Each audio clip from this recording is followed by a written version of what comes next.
So looking at the current form चेल्सीले premier लिगमा continues 5 games जितेको छ, 5 विन्स इन अ रो है। र यति भन्दै गर्दा म तपाईँहरूलाई के भन्न चाहन्छु भने we're not in a title race. म्यानेजरले भनेपछि सक्यो होइन, we're not in a title race. हामी 3 पोइन्टको रेसमा छौँ। सिजनमा गेममा सकेसम्म 3 पोइन्ट ल्याउने हामी त्यो दौडमा चाहिँ छौँ, हामी टाइटलको दौडमा छैनौँ है। ब्रेन्टफोर्डले चेल्सीलाई होममा त लाइक अघिल्लो जति पनि सिजन छ कहिले 4-1 हानेछ, 2-0 हानेछ। ब्रेन्टफोर्ड भनेको चेल्सीको लागि पेन इन द एस हो। स्ट्याम्फोर्ड ब्रिजमा ब्रेन्टफोर्ड भनेको चेल्सीको लागि पेन इन द एस हो। बट हिजो चेल्सीले यो अब्स्ट्याकललाई एकदम राम्ररी चाहिँ झन् ट्याकल गरेको छ। मेन कुरा त गेममा आउन चाहे होइन, like एन्जो मरेस्का the man of conviction भन्न चाहेँ मैले चाहिँ। गेम स्टार्टदेखि नै यति धेरै क्रसेसहरू आइरहेको थियो नि बक्समा होइन।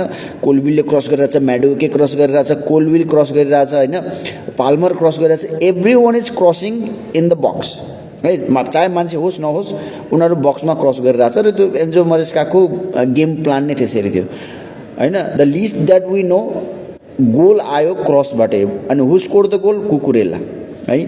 भनेको यति माथि खेलिरहेको थियो, यति हाई खेलिरहेको थियो कुकुरेला। र one of the shortest person in the pitch scored a heading goal against Brentford. र ब्रेन्टफोर्ड ब्याक 3मा थियो, ब्याक 3मा पनि ही manage to squeeze into that box. अब लाइक त्यसपछि चेल्सी टु कन्ट्रोल होइन, चेल्सी चाहिँ सकेसम्म फ्रन्ट फुटमै रहन चाहन्थ्यो होइन। Now let's talk about the master class of Moises Caicedo होइन। मोइसेस काइसेडो यो सिजनको प्रिमियर लिगको one of the best centre defensive midfielder, और let's say the best centre defensive midfielder of this season Caicedo. अब मान्छेले stats भन्ला होइन, मान्छेलाई स्ट्याट्स भनेको गोल र असिस्ट मात्रै लाग्ला होइन, बट स्ट्याटिस्टिक्स भनेको फुटबलमा सबै मेट्रिक्सको डेटा हो है। सबै मेट्रिक्सको डेटा प्लस आई टेस्ट गेममा इम्प्याक्ट हेर्ने हो भने Moises Caicedo is the by far the best central defensive midfielder of premier league this season होइन। हिजोको पर्फर्मेन्स त गोटेड थियो होइन, मोन्स्ट्रस पर्फर्मेन्स। लाइक ब्रेन्टफोर्डको ट्रान्जिसनमा पनि अगाडि बसेर बल छेक्दैकै छ, हुन्छ नि बल रिकभरीमा नि बल रिटेन्सनमा पनि एकदम अगाडि बल चाँडो रिटेन्सन गरेकै छ, स्पेसमा पनि भागेकै छ। खुङखार पर्फर्मेन्स मोइसेस काइसेडोको है। खुङखार भनिसकेपछि अब अर्को हिरोलाई बिर्सिने कुरा भएन होइन, निकोलस ज्याक्सन। अब यो सिजन चाहिँ एकदम रमाइलो पार्ट चाहिँ के छ भने चेल्सीले निकोलस ज्याक्सनले गर्ने सिटर्स मिस गर्ने हाउलर्सहरू चाहिँ योपालि चाहिँ अफोर्ड गर्न सक्छ, किनकि चेल्सीले एकदम धेरै चान्सेसहरू क्रिएट चाहिँ गरिरहेको छ योपालि।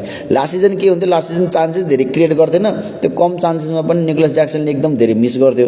बट योपालि निकोलस ज्याक्सनले गर्ने लाइक सिटरहरू मिस गर्ने, हाउलर्सहरू मिस गर्ने चाहिँ चेल्सीले अफोर्ड गर्न सक्छ, just because they are creating a lot of chances in the box है। र ह्याभिङ सेड द्याट निकोलस ज्याक्सनको हिजो गोल हुन्छ त्यो इज अ काम कम्पोज स्ट्राइकरको फिनिस जस्तो थियो, के हुन्छ टप फर्ममा भएको स्ट्राइकरले जसरी फिनिस गर्छ, निकोलस ज्याक्सनको फिनिस हिजो जस्तो थियो। डिफेन्डरलाई चार्ज गरेर लाइक किपरको नियर पोस्टमा बल हान्नु भनेको द्याट्स खतरा बबाल है। So at the last Chelsea are improving, यो मैले अघिल्लो पनि भनिसकेको छु। दे आर फर द 3 पोइन्टको रेसमा हो Chelsea, where not in a title race.